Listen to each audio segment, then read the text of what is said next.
Dans l'épisode précédent, on a parlé du mystérieux jackalope qui se cache dans nos forêts d'Amérique du Nord. Je vous ai même montré ce magnifique crâne que j'ai fabriqué moi-même avec un crâne de lièvre et des faux bois de serre. Et oui, même quand on voit un artefact qui a l'air convaincant, c'est important de se demander d'où il vient et s'il n'est pas truqué. Bienvenue à Nessiterras. Je vous ai parlé au dernier épisode de Doug et Ralph Herrick, les premiers à avoir taxidermisé un véritable jackalope. C'est en partie vrai et en partie faux.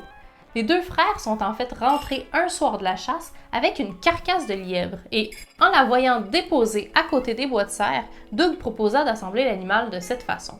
Taxidermiser le lièvre en lui ajoutant les bois du cerf. Il semble donc qu'ils soient bel et bien les premiers à avoir créé un jackalope naturalisé, mais il s'agissait d'une création artistique et non d'un artefact scientifique, comme mon crâne. D'ailleurs, petit détail, le jackalope a plusieurs noms latins. Pédigrès Leplusalopus ineptus est le nom donné à Douglas, au Wyoming. Mais le jackalope s'est aussi fait appeler Lepus antilocarpa ou encore au 18e siècle Lepus cornutus. Mais alors, d'où viennent ces légendes de lièvres avec des bois de serre, puisqu'elles datent d'avant la création des frères Herrick? On ne peut pas être certain, mais on pense que la légende serait née suite à l'observation de lièvres atteints du papillomavirus du lapin.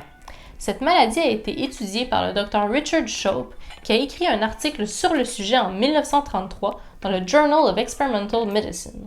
Dans cet article, on explique que les chasseurs du nord-ouest de l'Iowa aux États-Unis ont eu dans leur prise des lièvres avec des sortes de cornes à divers endroits sur leur corps. La même chose a ensuite été observée chez des lièvres venant du Kansas.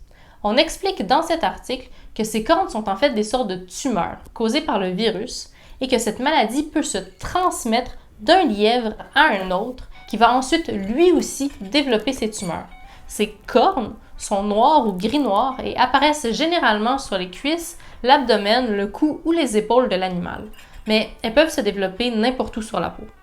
Il serait donc possible que la légende du jackalope soit née de véritables observations de lièvres atteints de cette maladie qui auraient développé des tumeurs sur la tête et le cou, ce qui aurait été interprété comme un lièvre avec des bois de serre. Quoi qu'il en soit, même si les lièvres infectés par le virus peuvent avoir une allure étrange, il ne s'agit pas d'une espèce différente. Nous avons aussi parlé au dernier épisode d'évolution convergente, en disant que le jackalope aurait un ancêtre commun soit avec le lièvre, soit avec les cervidés, et qu'il aurait évolué pour avoir les caractéristiques de l'autre groupe de mammifères. Ceci peut avoir l'air d'une théorie loufoque, mais l'évolution convergente est un phénomène bien réel. Ce n'est bien sûr pas le cas des jackalopes, mais il arrive vraiment que deux espèces qui ne sont pas apparentées développent séparément des caractéristiques similaires. On peut parler par exemple des dauphins et des baleines, dont les ancêtres étaient des animaux terrestres. Leurs pattes avant se sont modifiées graduellement en nageoires qui ressemblent beaucoup aux nageoires des requins qui sont eux dans le groupe des poissons. L'évolution convergente se produit lorsque des animaux de groupes différents vivent dans des environnements similaires. Ils subissent ce qu'on appelle des contraintes environnementales et vont alors développer des traits similaires pour s'adapter à leur environnement. L'évolution convergente peut se produire chez toutes les formes du vivant.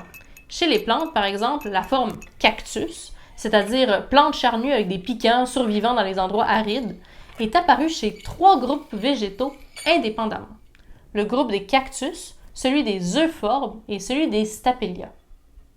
Quand on y pense, la réalité est souvent tout aussi impressionnante que la fiction. Merci d'avoir été des nôtres pour ce deuxième dossier Nessiterras sur le jackalope, une de mes bêtes préférées personnellement. J'espère que vous avez aimé. Si vous avez aimé, n'hésitez pas à nous dire en commentaire qu'est-ce que vous avez aimé. Si vous avez moins aimé, dites-nous en commentaire qu'est-ce que vous n'avez pas aimé. On va les lire aussi, on va essayer de s'améliorer dans le futur. Mettez des pouces, partagez à tout le monde si le cœur vous en dit. Et puis, nous, on se revoit très bientôt pour le troisième dossier Nessiterras sur une créature encore plus mystérieuse. Ciao!